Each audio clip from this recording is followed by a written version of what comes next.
Hello everyone and thanks for listening. In this episode of the podcast, we look at all the action from the 3 GPs.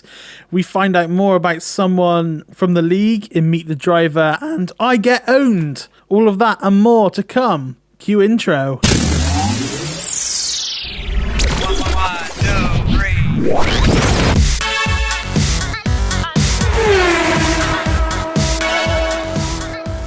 Hello everyone and welcome to the Warrior Nations F1 Racing League podcast. It's good to be back for another episode.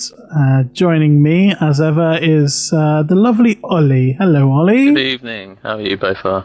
Hi, I'm well. I've handed in all my work for uni. Well, most of it anyway. Still got a show to do, so but it's like a giant weight of stress has been taken from me. It's very nice. Do you want to do my work for my college? No. And we're short on numbers this week. The only other person in us from GP1 is Fire Samil. Good evening, everyone. Good evening. Yes, good evening. The championship leader as well. Who would have thought? Who would have thought after Australia?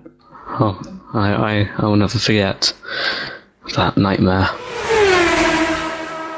So to kick us off this week, here is Ollie with the roundup for GP1.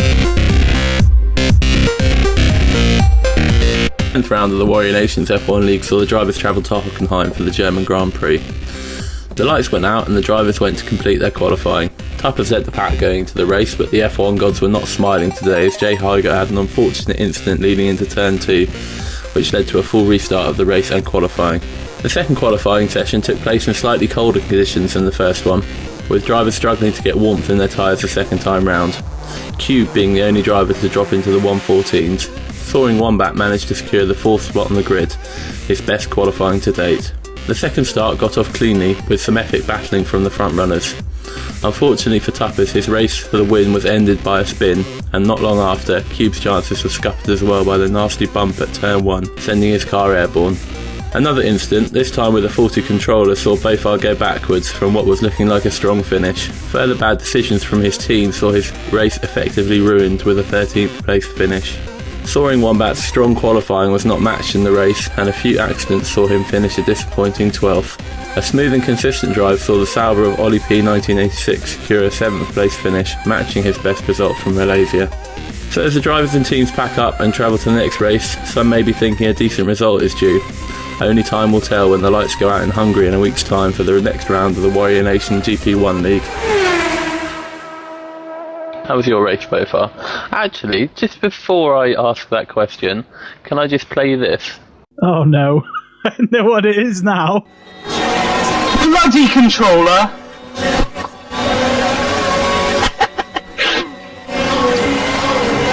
That was right. Oh, fam, bloody-tastic. Got a penalty for my battery. That's a piece of shite face! Better edit that out.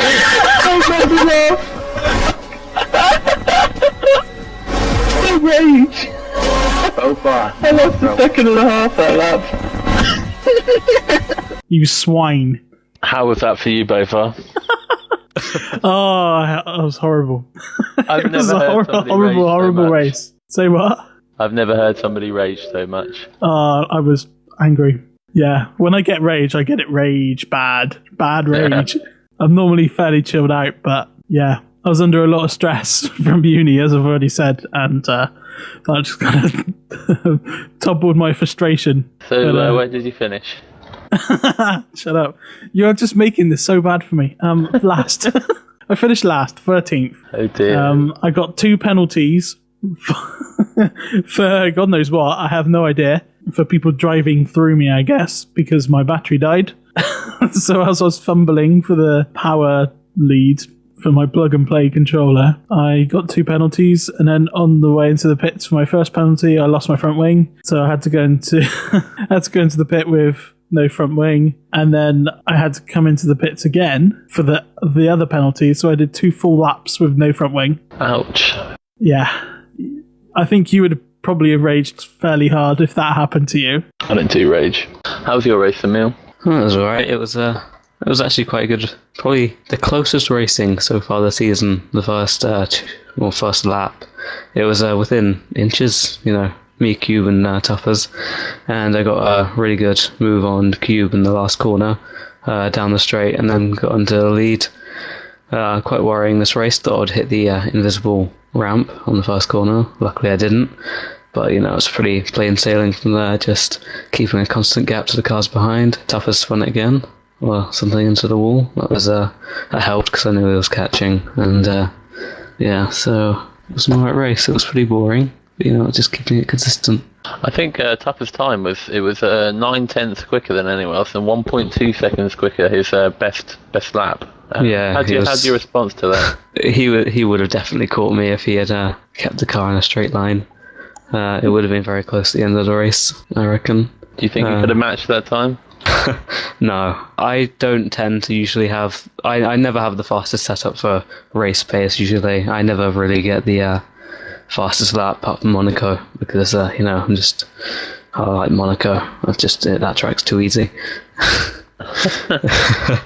So I'm always like a second off the actual fastest time in the race somehow. Even though I'm on the same strategy, I guess I just don't have very good race pace. Don't really know what to say about that.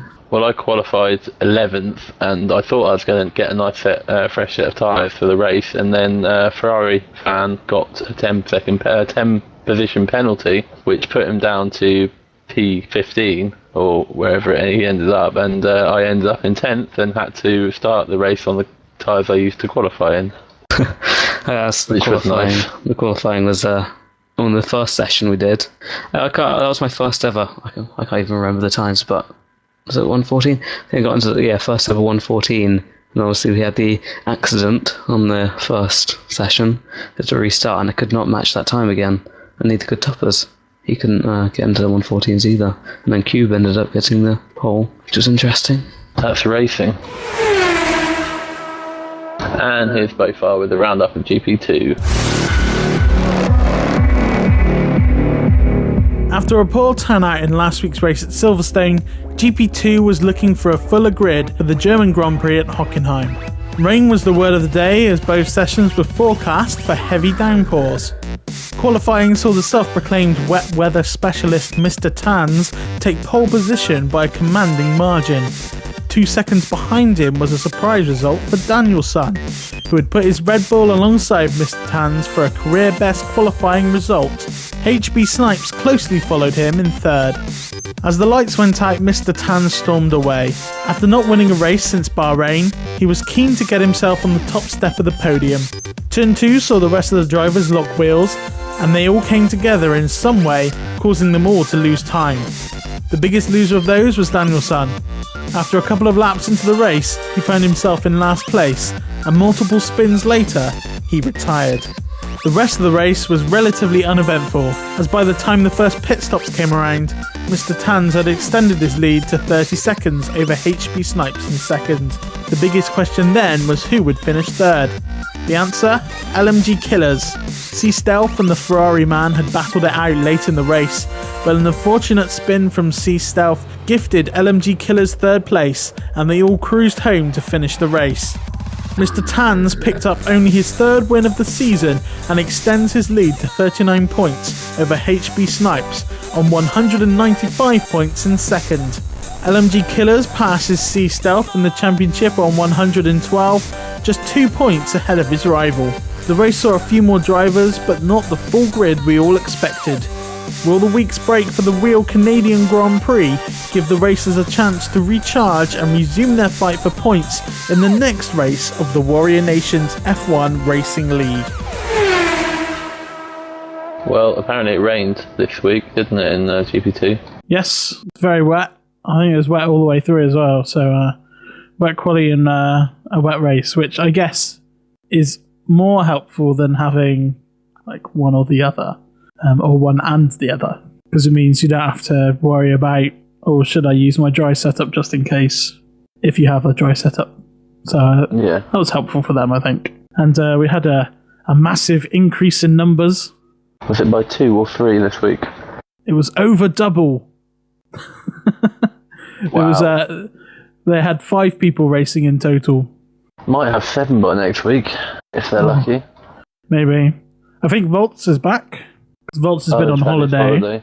Edink's been away for a while, and he has shown good pace before, but his connection's let him down. Yeah. So I don't know if that's a big issue or not. I'm not sure where Kerr was. Kerr's normally around. And Danielson raced for the first time in a good number of races as well, but DNF'd, unfortunately for him. But I think it was an entertaining race all round. Mr. Tan's got his first win for 5 races, which was good for him.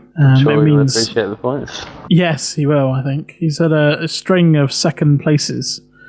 He's had 1, 2, 3, 4, 5, 6 second places so far out of 10 races. 6 seconds. Consistency. 6 seconds, 3 firsts, and a 4th in Monaco. I wouldn't complain about that if I was him. Well, no, it's season 1, 195 points, which is 39 ahead of Snipes, his nearest rival. Yep. And he has no license points, and Snipes has 3. So I think being out in front is helping him a lot, because he's not getting caught in battles and things like that. And here's bowfar again with a GP3 roundup. After a disappointing turnout for GP3 2 weeks ago in Silverstone, the grid was populated in greater numbers for the German Grand Prix. Would Dakuji maintain his 100% winning record when the racers reached the checkered flag after 34 laps around the Hockenheim ring? The weather threatened to make itself known over the weekend with a wet race forecast. Cue a frantic qualifying session that saw the Real Zesty take pole position ahead of X-Crim in second, both on the option tyres.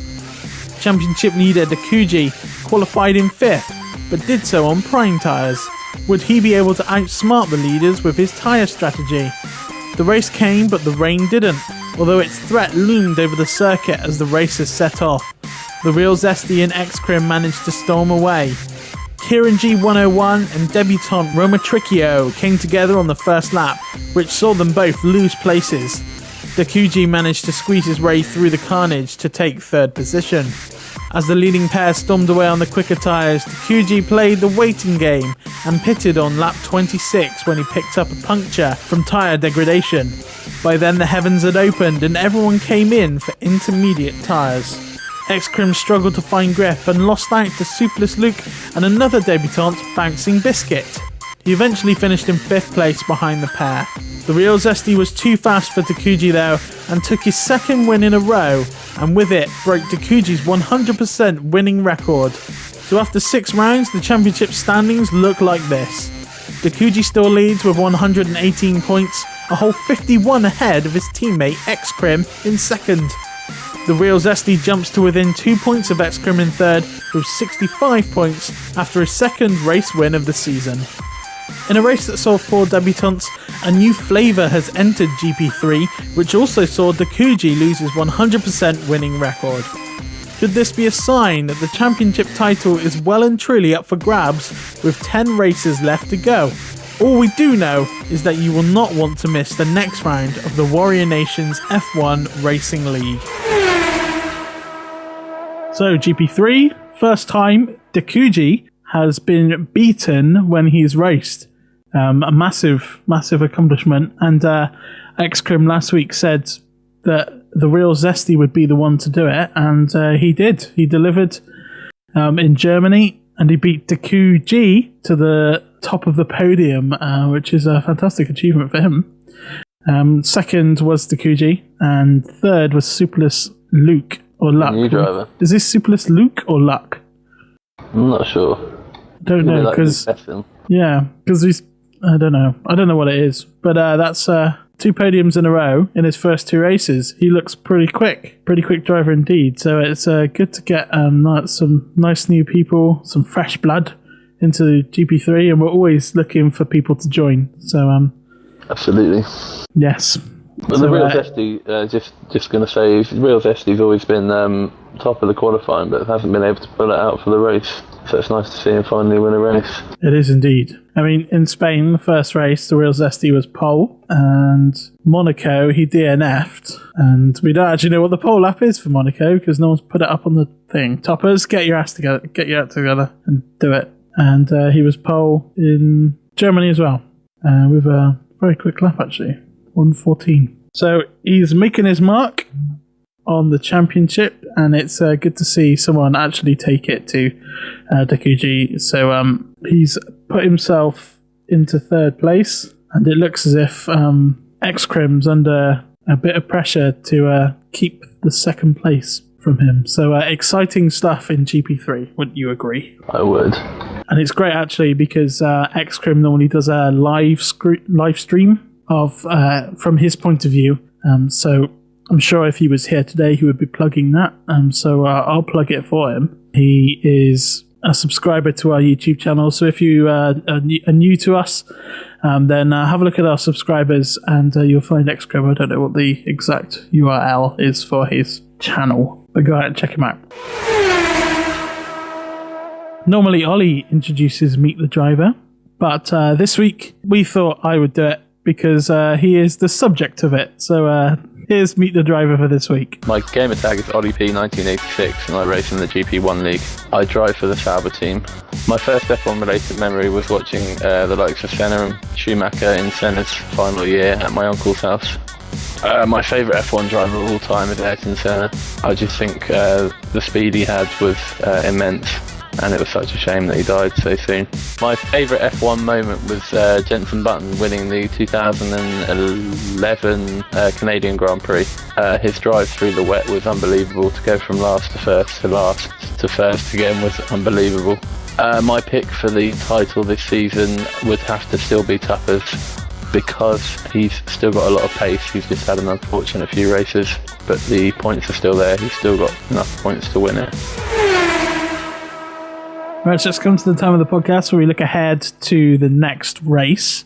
However, the next race isn't this Sunday coming for us. It's next Sunday, because the Canadian Grand Prix is the real one, is on TV.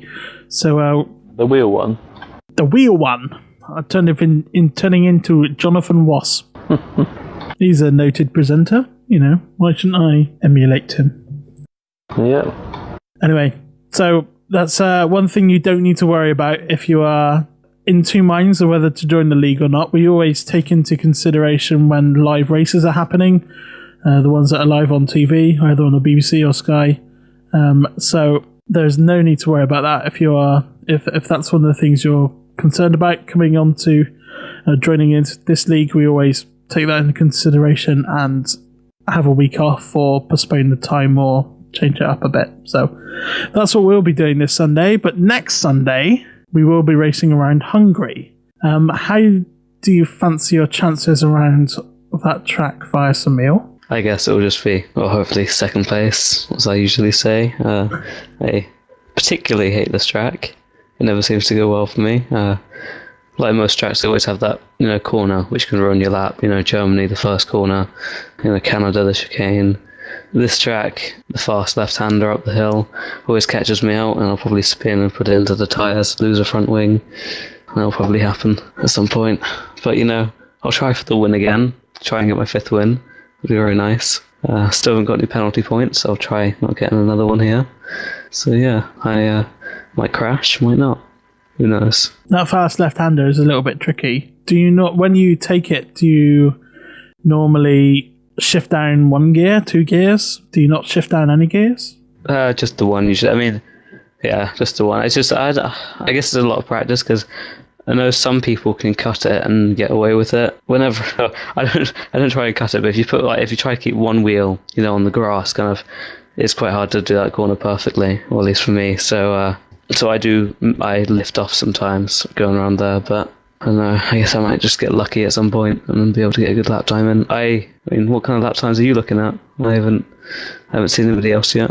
No, I don't. I used to really, really like Hungary on other F1 games, but the new Codemasters games, I don't seem to get along with Hungary at all. I don't know what it is, if it's just the handling of the cars, but in F1 2006 on the PS2, I used to absolutely love that track and going around it. But there's just something about the new Codemasters games that kind of doesn't sit right with me. So I find Hungary quite a challenging track to drive around. On the F1 games, I find it quite difficult. I mean, I do actually like the track in a way. In F1 cars, I don't, but if you're playing any other games, in a touring car, it's quite fun to do. Especially the corners after the chicane. The chicane's got quite high curbs, and you can easily spin it on that. I remember doing that way back last season. This actually kind of is an anniversary. It's coming back around. The last season, Hungary was my first actual race, I guess, when I started in the season. So I do remember spinning it there, and I came second from memory. Tuffers beat me because of the safety car. And that's the other thing I wanted to bring up. I believe, personally, there might be a safety car this weekend. First safety car, because that last corner, the pit entrance, that wall can catch some people out sometimes, and you'll lose your wheel quite easily there and crash out, and that could cause an instant safety car. So that's something you got to think of. This is quite a high risk of getting a safety car this weekend. It's definitely caught me out on previous career modes. Yeah. How about you, Ollie? I'm not going to be at the race again next weekend, unfortunately. Real life job, monies? Yeah. Or at least you're not playing World of Tanks. Well, it'll be a shame to miss you, Ollie. I'll be back. Right, so it's just about time to end the podcast now, but we have I have an announcement to make. I don't know about anyone else, but I know Ollie will try and crowbar Stop Drop Gaming in there somewhere. You've done it for me, mate. Yes, that's his gaming channel on YouTube. They post random videos of random games. Just started a Defiance series and also the new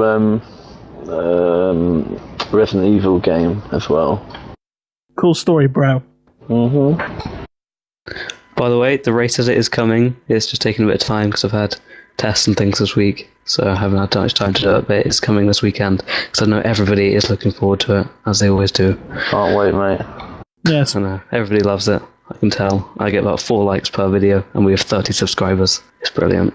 Yes, you may have noticed that I didn't upload my footage from the race. That. Yeah, that's just this week and last week. There has not been much footage posted. I think it's like 4 people this week. I didn't record this week. I've been looking at getting a recording device for my Xbox. They're not particularly expensive. You can buy one HD PVR on YouTube, eBay for £30 sort of thing. So. Yeah, well, my HAL page cost me £46, including postage and packaging. So I prefer the recording devices. It's just HDMI, HDMI out instead of having to use the other cables, because there's quite a lot of them.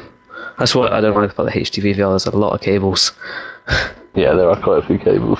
Well, thanks for derailing this section of the podcast. I really appreciate that. If anybody's looking to buy one, then they should consider their options if they want. HD PVR, a lot of cables, but you get quality. You spend a bit more, get a HD PVR 2.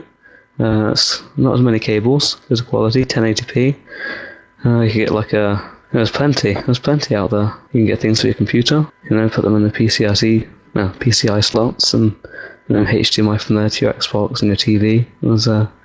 There's different price ranges, and just gotta look through them and see what one looks appealing to buy. Yes. Well, thank you, Del Boy. Kind of turned into an episode of Only Fools and Horses here. I have an announcement to make. Next week, we are not meeting as a whole group.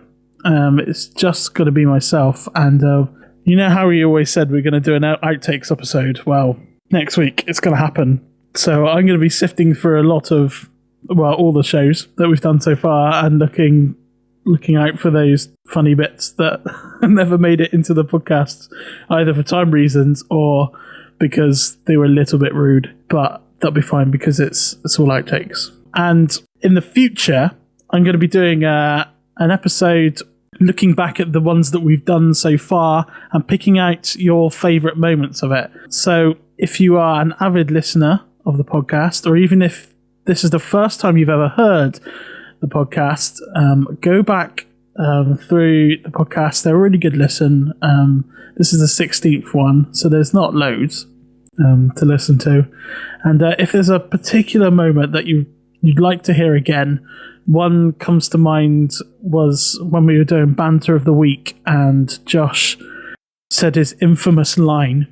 Is that Milkgate? Yeah, Milkgate. So I think that'll probably make it in there from me. But if there's any other moments from the podcast that really stick out in your mind and that you really enjoyed, then please make yourself known on the forum. I've posted onto the forum a nice thread, and it's titled... What is it titled? It is titled, Your Opinions Needed, Please Important. So what I want from you is just a moment from one of the previous episodes that you have found just either funny or just really good entertainment. And I will be putting those into an episode so we can listen to it and relive those memories. Because not every week, because we're having about a 2-week break quite soon. So that's the reason why we're doing it. And we won't be waiting for a race. So get on the forum. Also, if you can't get on the forum and you just listen to these podcasts randomly, you randomly come across it or subscribe to our Twitter account at WNX F1 League, you listen to the podcast via there, then leave a comment in the video, leave a comment in this video saying which episode it was or which moment you want to hear again, and I can also do it that way. So we've run out of time. Well, I say run out of time. It's come to the time where we have nothing else to say and we have to end, basically. So it's goodbye from me, and it's goodbye from the guys in here. See you later. Goodbye, everybody. Lovely. And we'll see you again next week for our special Outtakes episode. Goodbye.